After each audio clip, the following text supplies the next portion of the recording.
est mort, GM.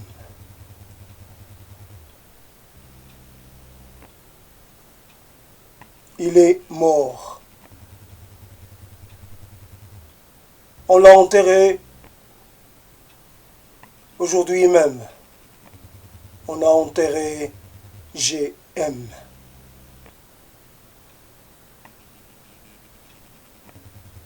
J'imagine dans un caveau familier, dans un petit cimetière de banlieue,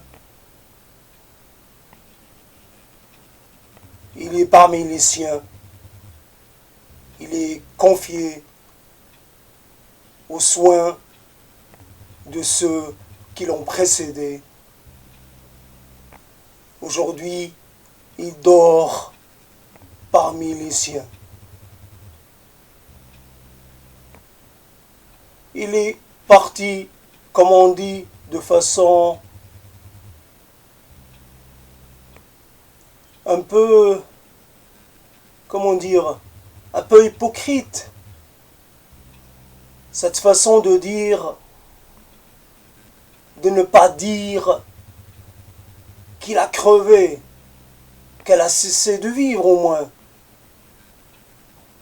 qu'il a été rattrapé par la mort. On doit dire les choses comme elles sont, et non pas dire qu'elle est partie. Et quand on part, ce n'est pas pour toujours.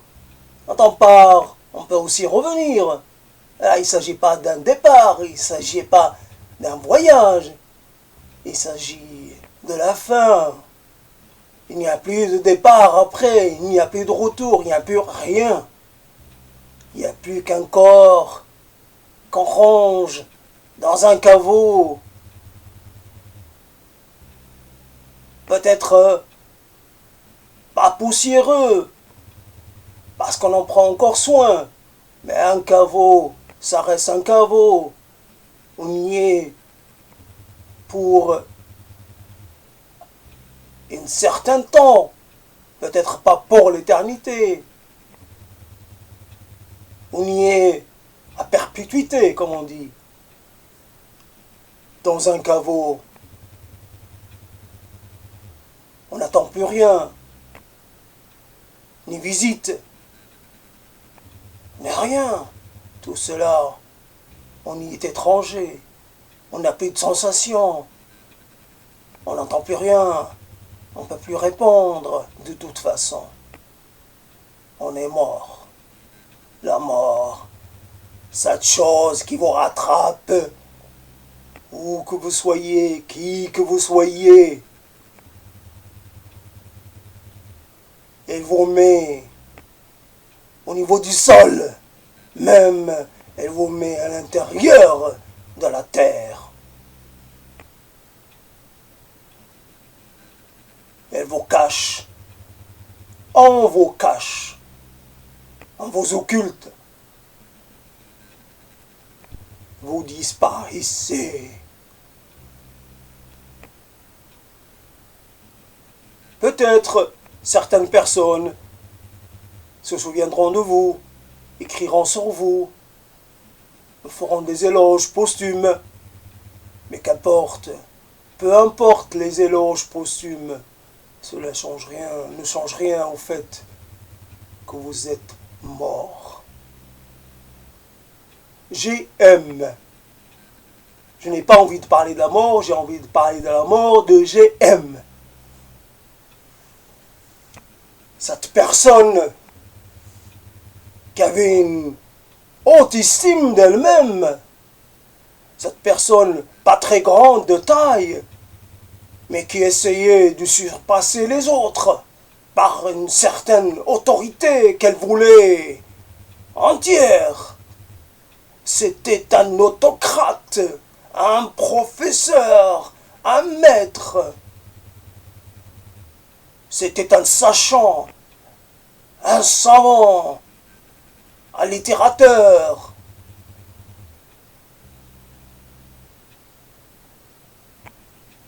C'était une autorité.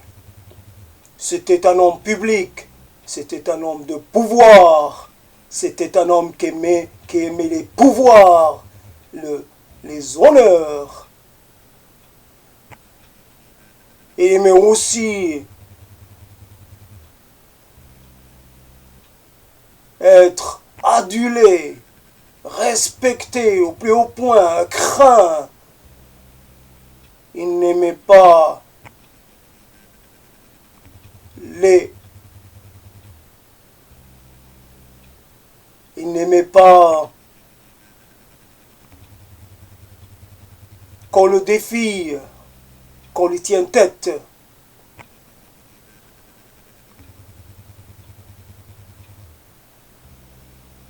Il a vécu comme s'il ne devait jamais mourir. Et bien sûr, il a été atteint dans son corps. Il a souffert. Atteint dans son cœur. Son cœur lui faisait défaut. Bien sûr qu'il l'a soigné. Mais ce cœur a fini par lâcher. Il a été trahi par son cœur. Il a résisté à tout, à tous. Mais il a été vaincu par la fatalité, fatalitas, mortis. La fatalité est mortelle. La fatalité est indéniable. La fatalité est toute puissance. C'est elle la vraie puissance. Peu importe qui on a été, ni ce qu'on a voulu être,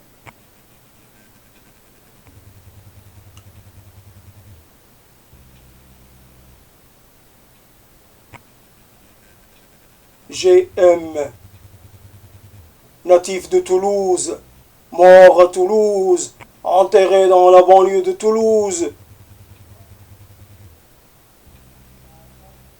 Il a été toulousain. Il s'est fait à Toulouse. Il n'a jamais été au-delà. Malheureusement, les Toulousains restent Toulousains. Ils n'ont pas de destin national, encore moins international. À Toulouse, on n'est que régional, on n'est que local. On est un potentat local, un seigneur local, une sommité locale.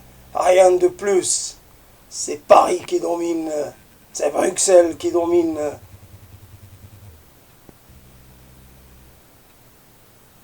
Toulouse ne domine que ce qui l'entoure. Des localités encore plus petites, encore plus discrètes.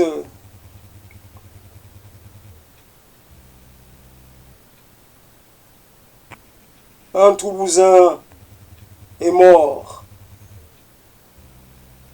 Un Toulousain qui avait un regard d'acier. Un Toulousain intransigeant. Un Toulousain conquérant.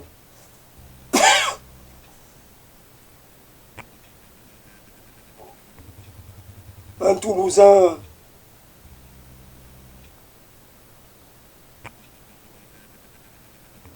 qui avait une stature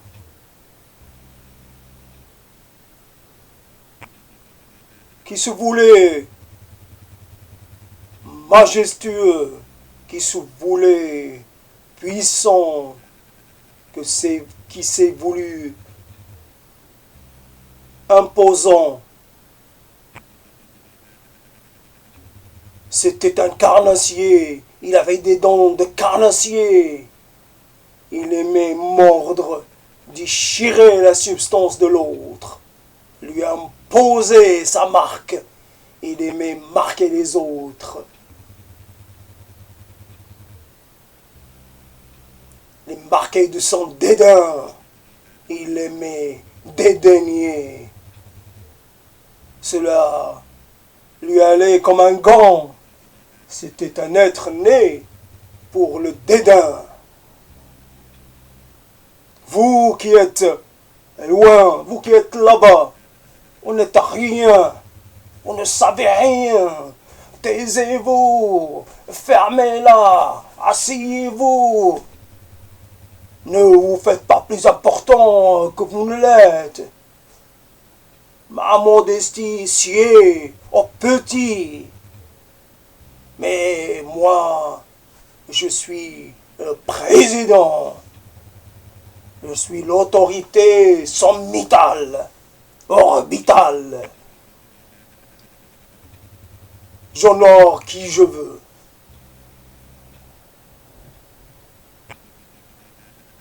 Je suis le Seigneur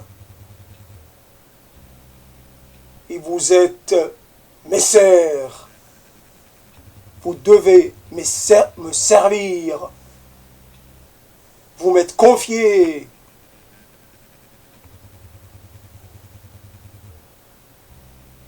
Je sais ce qui est bien pour vous. Vous n'avez pas à vous soucier de choses importantes. Laissez-les à moi. Je suis une personne importante. À moi seul, je suis capable de tout gérer. J'ai la compétence ultime. Je suis né compétent. J'espère que je vais me dérider un peu parce que ce dire est un peu laborieux. Voyons. Essayons de faire un effort pour parler de façon vivante, de façon accrocheuse de celui qui est mort.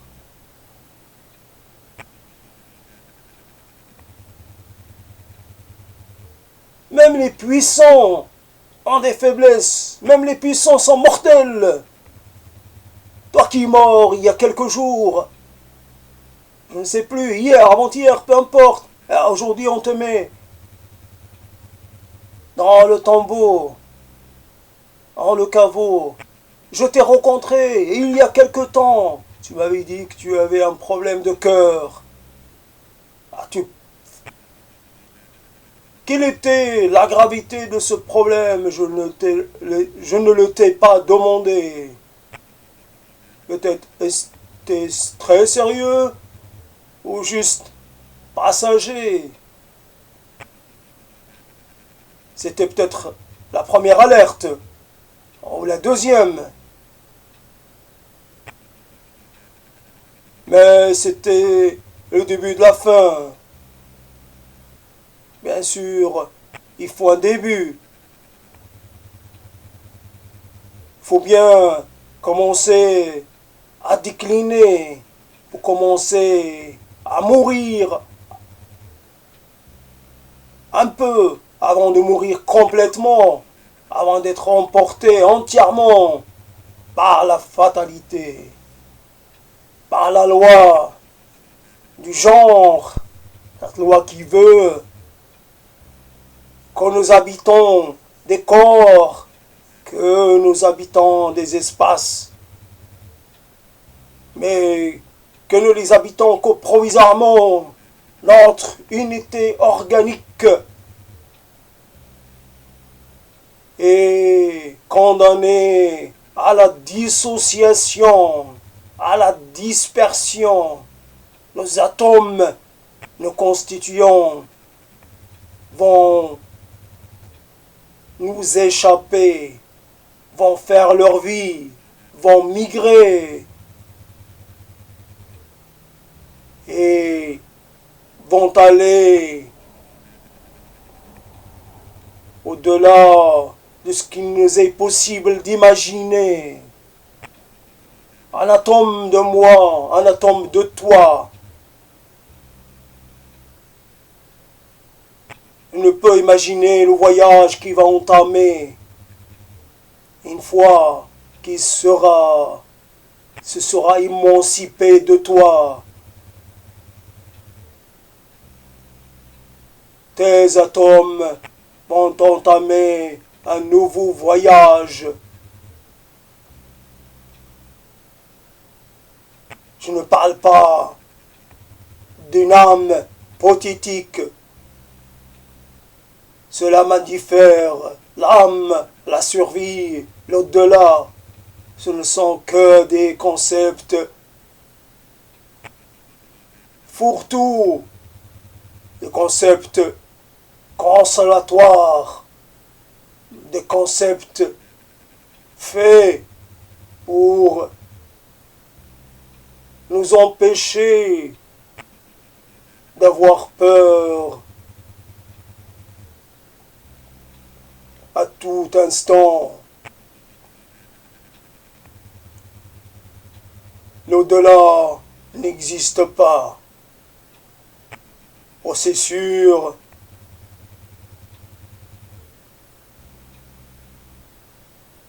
Oh, c'est sûrement. Ce n'est qu'un rêve. Ce n'est qu'une fable. Ce n'est qu'une vue de l'esprit. GM est mort. Je l'ai rencontré dans des circonstances.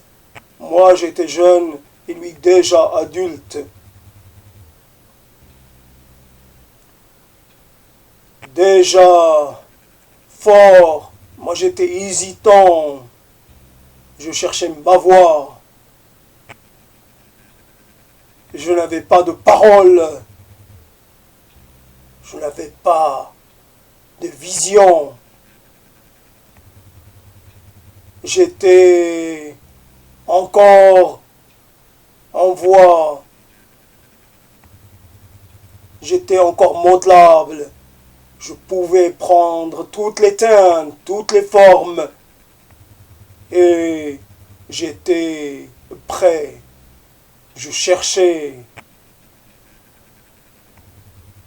quelqu'un, un maître peut-être, en tout cas un médiateur. Je cherchais quelqu'un pour me répondre, pour me dire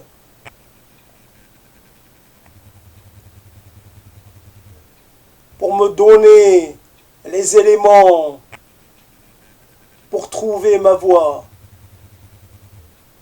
Une sorte de guide spirituel.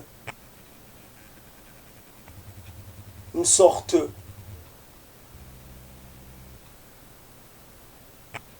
de référent.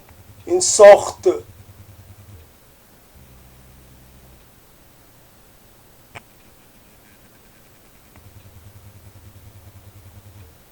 j'avais besoin de repères, j'avais besoin de me construire. Mais cela, GM ne l'a pas compris.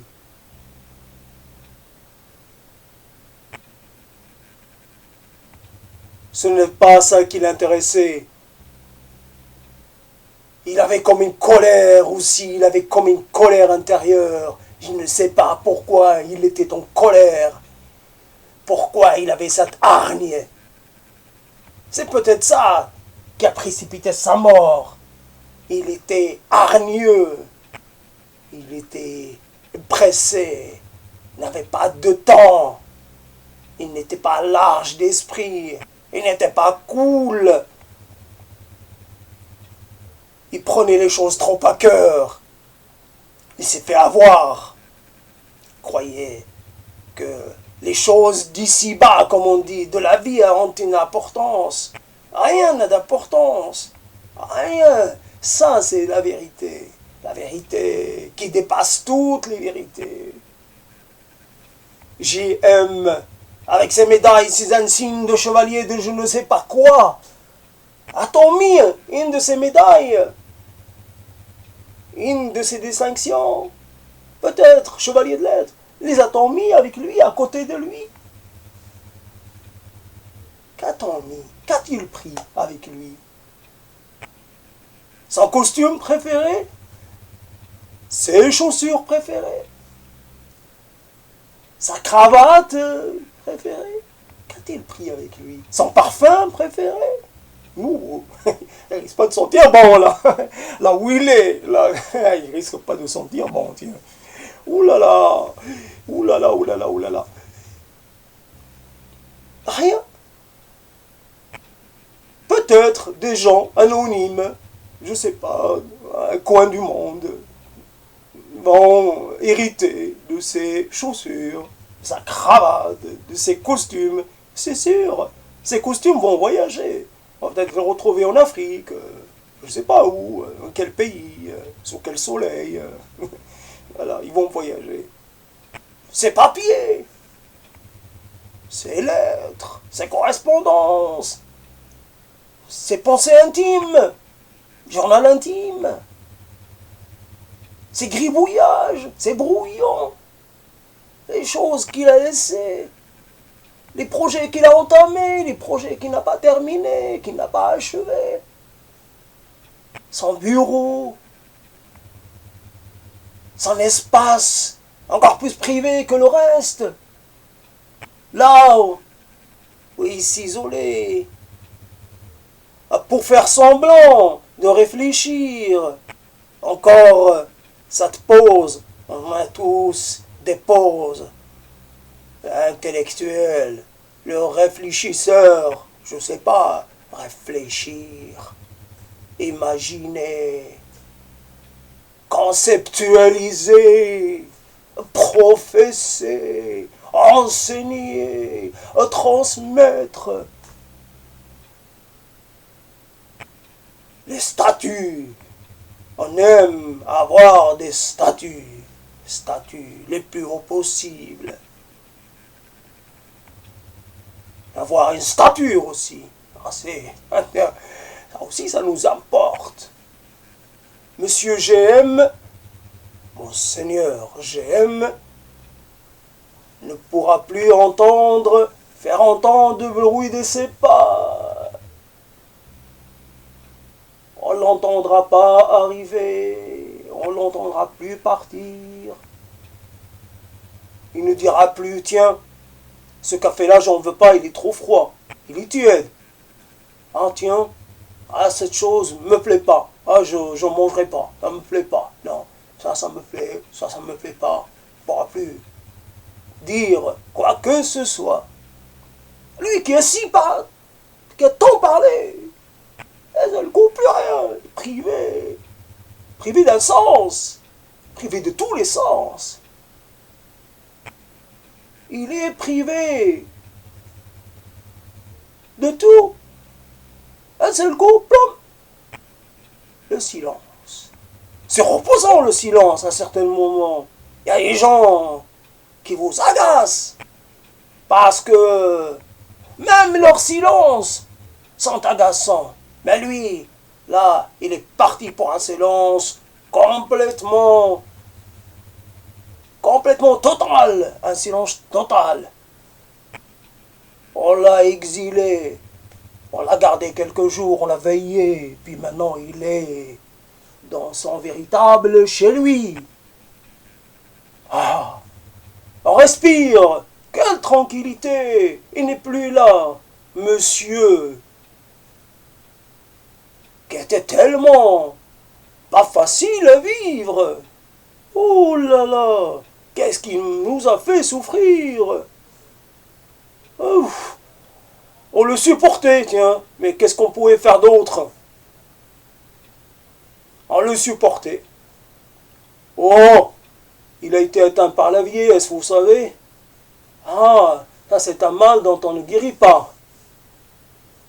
Déjà, jeune, il était difficile, mais alors vieux, ouf, je vous laisse pas imaginer, hein. Je vous laisse imaginer ce que c'est, si vous pouvez. Vieux, il était irascible au possible. Il était capricieux. Et on ne pouvait rien faire pour le ramener à la raison. j'aime.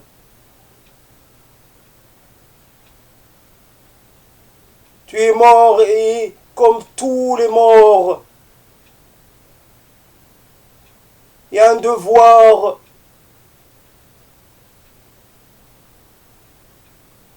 de réconciliation. Il y a l'impératif de te laisser tranquille. Il y a impératif de te souhaiter rien. Je te souhaite rien. Qu'est-ce que je peux te souhaiter? D'aller mieux. Quoi? De faire bon voyage? Pouf, rien. Rien. Je te souhaite rien du tout. De toute façon, je t'en veux pas, même pas. À quoi ça servirait? À vouloir un mort. Lui, qui est le symbole de l'impuissance absolue, ne peut rien faire. Juste un mort. Voilà, un mort. Prénom G. Nom de famille M. Cela est, cela a été. Quelqu'un d'autre portera après lui ce titre, ce prénom dans la famille, s'appellera aussi un G, peut-être un autre G, pourquoi pas. Nous aimons nous sentir quand on est vivant, sentir qu'on ne sera pas mort entièrement. Nous aimons nous réconforter avec ces pensées qu'on a une descendance. Que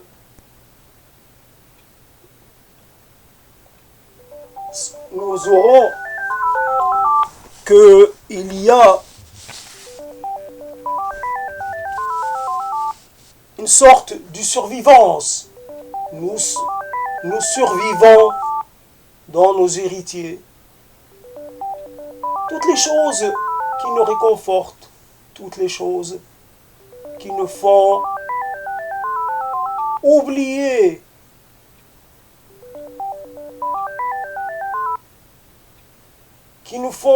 pour un instant cette pensée, ces pensées qui ne cessent de revenir. Ces pensées qui deviennent une seconde peau, cette évidence, cette vérité, qui de plus en plus, de jour en jour, d'instant en instant, se fait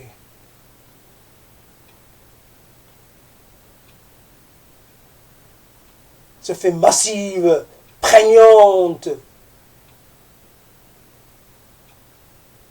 Le sens des choses, le sens de la vie. Pourquoi vivre s'il faut trépasser? Pourquoi vivre pour dévivre? On vit pour mourir. Cette alternance. Ma vie et ma mort. Ce n'est même pas une alternance. Ce mouvement de basculement. Faut-il penser que cela vaut le coup, que la vie vaut le coup quand même d'être vécue?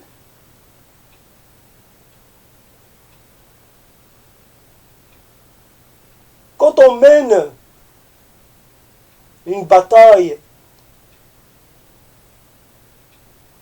on s'y engage complètement, entièrement,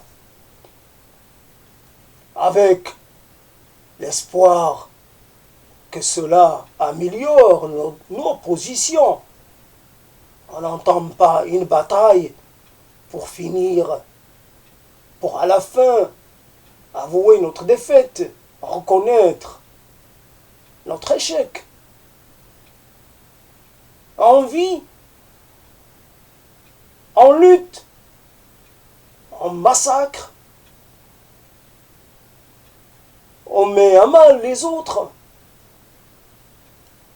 on s'accroche à tout. Argent, honneur, objet matériel, on s'accroche à tout, pour à la fin, tout laisser, rien du tout. À la rigueur, quand on est défait dans une bataille, on se replie, on essaie de sauver quelque chose pour revenir, pour pouvoir revenir à l'attaque, pour recommencer. On essaie de sauvegarder un minimum. Là, on ne sauvegarde rien. Alors, monsieur GM, pourquoi tu étais si silencieux à propos de toutes ces questions? Oh, tu aurais pu faire une conférence. Pourquoi pas? Eh tiens, une conférence, un cycle de conférences, devenir un conférencier, tiens, à la fin de ta vie même, à la rigueur, à dire, à la partie à la retraite, etc. Tu fais des conférences. Venez mes enfants, venez mes petits, venez à moi. J'ai des choses à vous dire. Quel est ton dire, monsieur GM? Ta philosophie, qu'est-ce que tu nous as laissé? À part peut-être quelques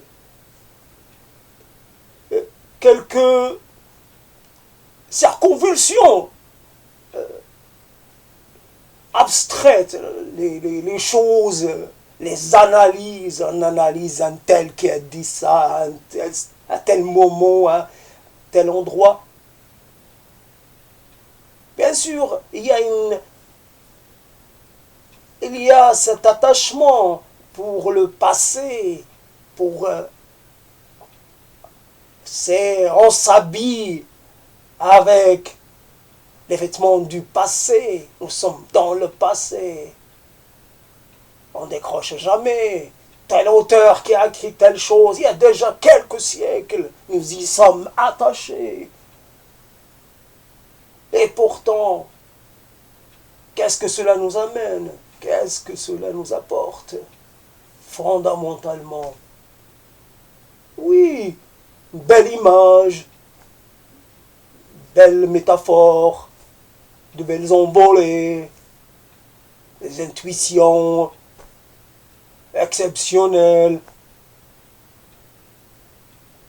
On n'a pas besoin de passer sa vie penché sur les œuvres d'autrui. Pourquoi faire? Alors, dans ces œuvres, il n'y a pas la réponse à la question sur le sens de la vie. D'ailleurs, il n'y a pas de réponse parce que nous sommes incapables de la concevoir, cette réponse. Nous sommes impuissants. Oh, j'aurais aimé que tu parles du présent. Voilà. Dire à ceux plus jeunes que toi, à quel moment il faut qu'ils se saisissent des choses, leur donner les moyens de se sentir vivants, leur transmettre, pour qu'à leur tour, ils soient des transmetteurs. Qu'est-ce que tu as transmis? Qu'est-ce que tu as laissé? Je ne vais pas chercher. Oh, cela me fatiguerait. Je ne te fais pas confiance. Je n'ai pas confiance, c'est vrai. Je n'ai pas confiance en toi. Tu n'as sûrement rien laissé. Parce que tu es un être qui ne s'encombre pas de ces petites choses, les petites questions, des petits esprits. Moi, je suis un petit esprit. Un petit esprit. Je pose des petites questions, des questions simples. Mais j'ai envie d'avoir des réponses simples. Pourquoi se compliquer les choses? Les mots simples, pour répondre directement, sans fioriture. Réponds directement à la question du pourquoi.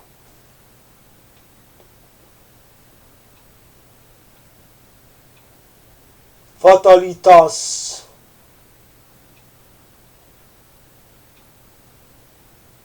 Je n'ose imaginer ce que tu as laissé,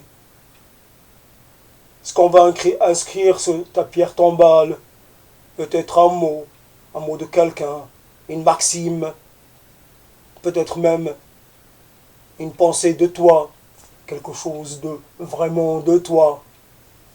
Ouf, pour qui ça témoignerait de quoi? Quelques mots pour résumer une vie. Des mots qui vont s'effacer, qui vont devenir illisibles avec le temps. Les mots.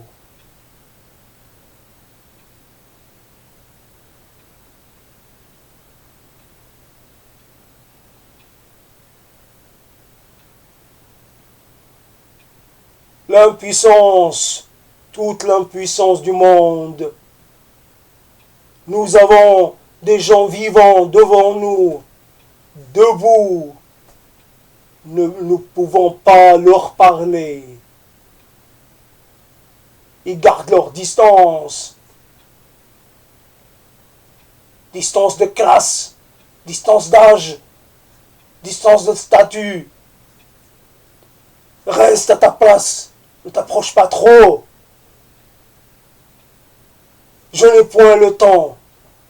Petit, je ne côtoie pas les petits, je n'ai pas de temps à consacrer aux petits, aux modestes, aux gains petits, aux penses petits. Moi je pense les grandes choses, les belles choses. Je suis 18e siècle, moi je vis 18e siècle, lumière. Je suis du siècle de lumière. Je côtoie, je vis, je dors, je me lève avec les auteurs du 18e siècle. Je vis avec les poètes. J'analyse leur poésie, leurs mots. J'essaie de les comprendre. Je leur voue un culte. Je suis un cultateur. J'aime ériger des cultes à ceux que j'aime profondément. J'aime profondément les morts. Ce sont des morts que j'aime. Les vivants ne m'intéressent pas uniquement pour obéir à mes volontés. Mais les morts, c'est ceux-là mes vrais amis, mes vrais maîtres. Ceux-là, je les respecte profondément, je m'incline devant eux, je leur voue un culte absolu, indéfini.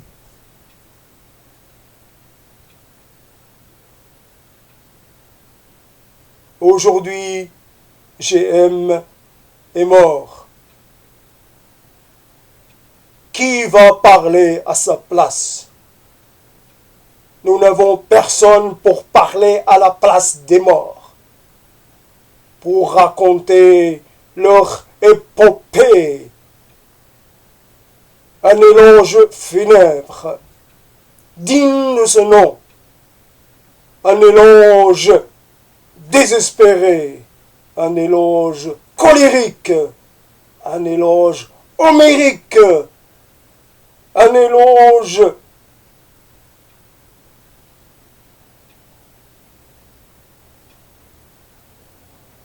sans concession.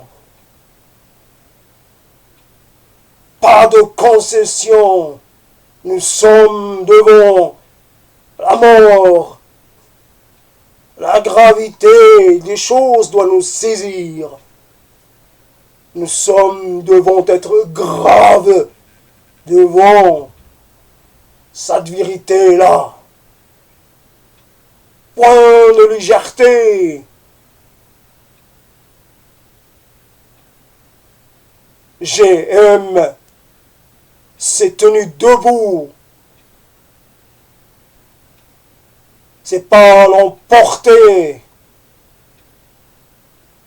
selon sa volonté. Il a marché, il a couru, il est monté, il a côtoyé le ciel. Aujourd'hui, il est caché, il est invisible, les morts invisibles. Les morts deviennent des invisibles, des spectres, des visions. Quand le corps cesse d'être là, il devient la proie de fantasmes.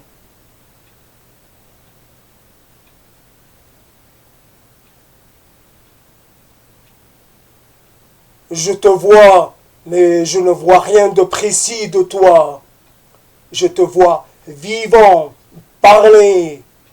Je vois ta bouche, je vois tes yeux, je vois tes dents refaites, ton dentier. Je connais tes dents d'avant et tes dents d'après.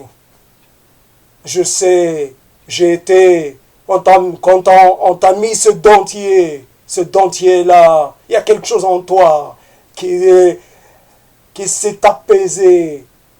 Tes dents carnassières, tu les as perdues, tu les as remplacées par des dents uniformes, homogènes, toutes blanches. Les dents des vieux, tu avais un dentier. D'ailleurs, où il est ce dentier? Ah, les dentiers des morts. Tu avais un dentier. Un dentier, le symbole effarant. La chose qu'on n'aime pas voir, encore moins toucher. Un dentier. La vie t'a marqué par ce biais-là. Ne disais-je pas que nous sommes en défaisance permanente? Nous perdons des parcelles, des parties de nous-mêmes.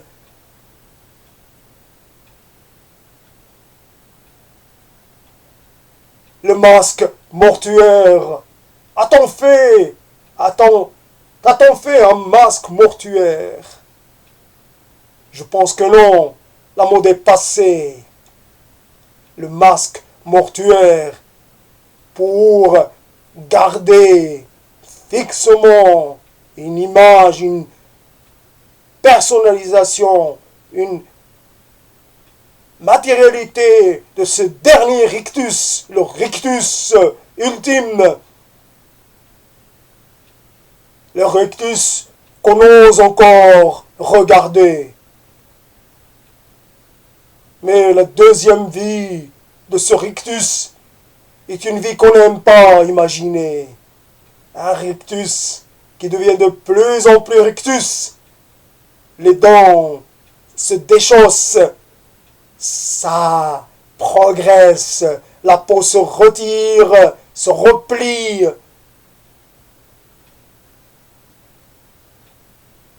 Se dessèche, se décolore. Et derrière, il y a ces orbites qui attendent. Les orbites qui ne regarderont plus nulle part. Il y a les orbites. Le crâne. Avant, les penseurs aimaient bien garder auprès d'eux un crâne par une sorte de désir morbide, je ne sais comment dire. Cela devait leur donner une dimension supplémentaire. Vois-tu, Je côtoie la mort. Je me regarde. C'est moi là que tu vois. Ce crâne, c'est le mien. Nous parlons. Nous conversons.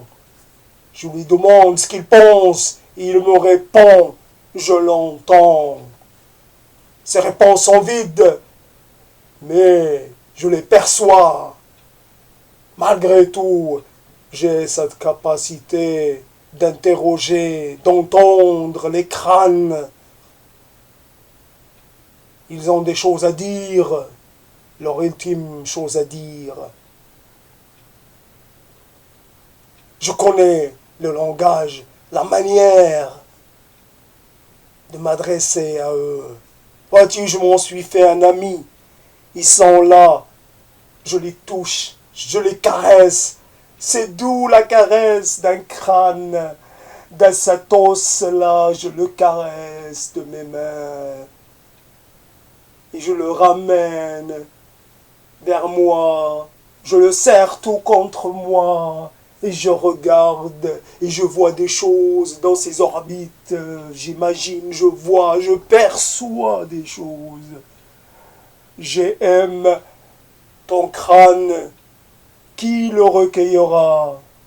Ton crâne, ton petit crâne, celui qui était si crâneux, toi qui étais si crâneux, si professoral, si doctoral, si savant, si maniateur de mots, les beaux mots. Ton crâne va-t-il inspirer un pseudo-poète, un pseudo-intellectuel, un pseudo-philosophe dans les temps à venir? Va-t-elle servir à cela ou va-t-il servir à rien? Ou va-t-il finir dans une fosse au milieu d'autres crânes qu'on a oubliés, qu'on a remisés?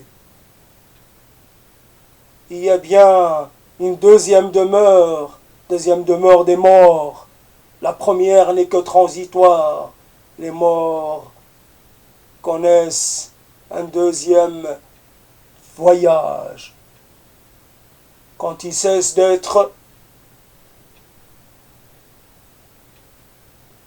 rentables, quand ils disparaissent pour de vrai, on les met dans les fosses, dans des fosses, on les jette pêle-mêle. Et là se mélangent ceux qui ne se sont jamais mélangés, jamais côtoyés. Mélange les générations, les sexes, classes moyennes, les classes pauvres, les classes minables, les classes puissantes, tous ensemble dans une seule fosse.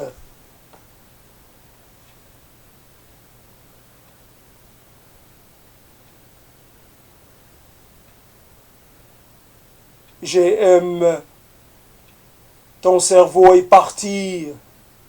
Ce cerveau sûrement empli de plein de choses. Impossible d'en sauvegarder quoi que ce soit. Tes rêves sont partis, tes pensées intimes. Tout cela, il n'en reste plus rien. La substance du rêve, la substance de vie, c'est éclipsé. Un cerveau, rien de plus fragile qu'un cerveau.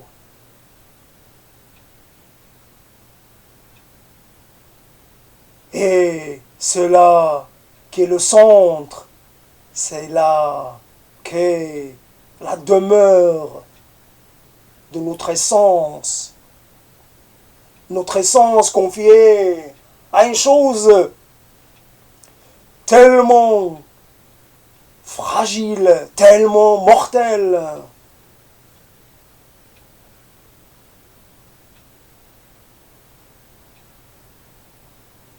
J'aurais aimé tellement te dire à quel point et me faire entendre de toi à quel point il est rare de rencontrer.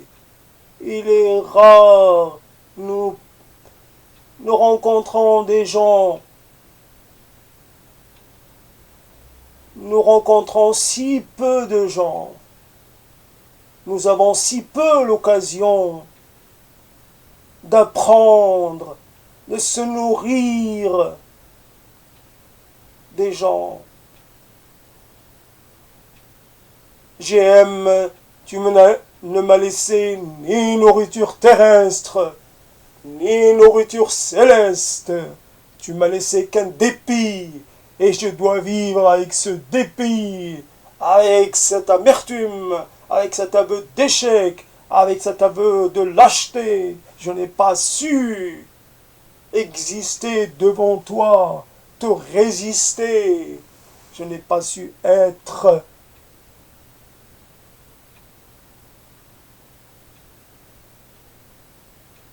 GM, toi et d'autres, vous me manquez, vous m'avez toujours manqué. Et là, je dois reconnaître ma défaite.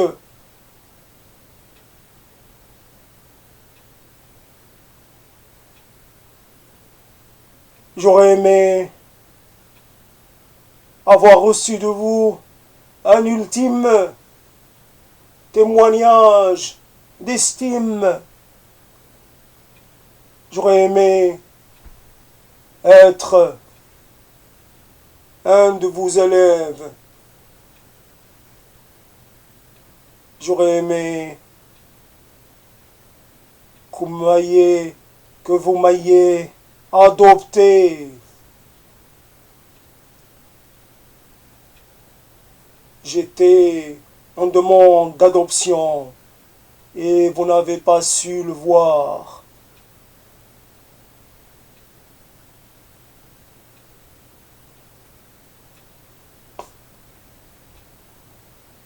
GM était un monstre sacré, un monstre de morgue, de puissance.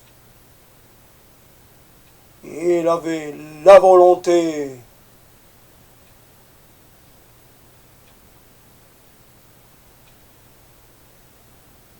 Il cherchait la lumière. Il cherchait à être en pleine lumière.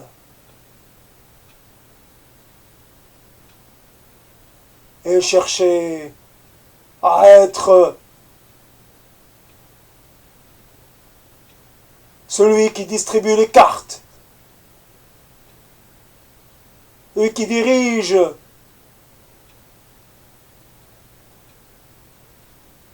c'est lui qui dit les mots d'autorité. Ultime pensée, ultime effort, je fais un effort pour être à la hauteur de l'instant. Le moment est grave, le moment est celui des adieux. Le moment est celui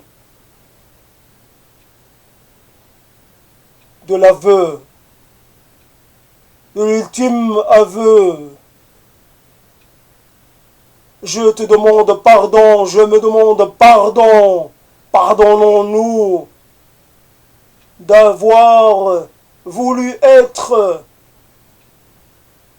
plus que nous le sommes.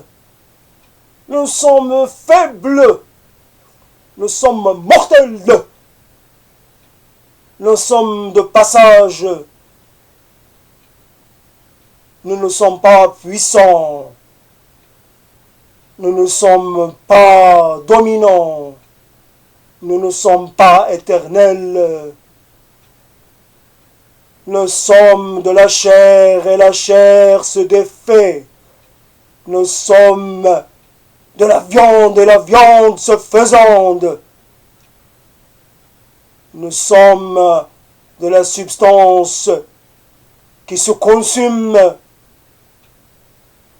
atteinte par la limite d'utilisation.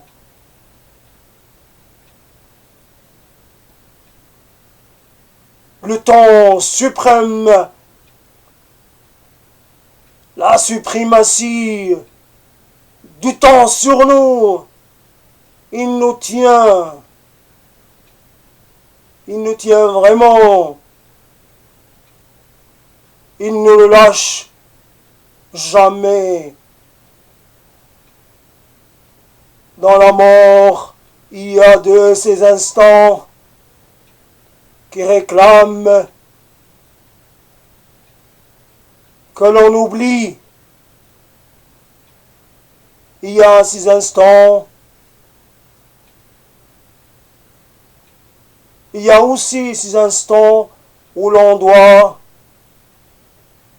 se souvenir, remémoration, la mémoire des morts, respect, respect. Vous êtes devant nous, nous vous suivons, nous avons un pacte commun.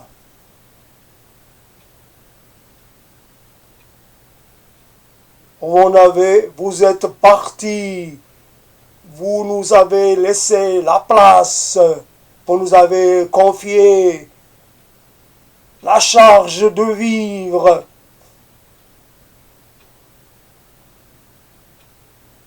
Respect parce que, après tout, vous êtes comme nous. La peur vous a été familière. L'appréhension, vous étiez coutumière. Nous partageons cela avec vous. La peur, l'appréhension, le doute, toutes les interrogations possibles.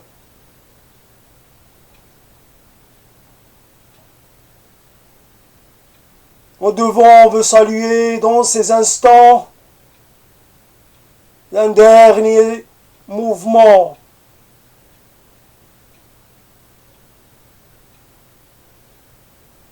Gravité,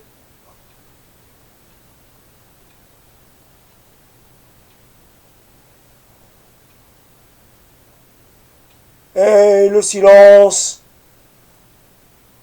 silence, silence, point de mots,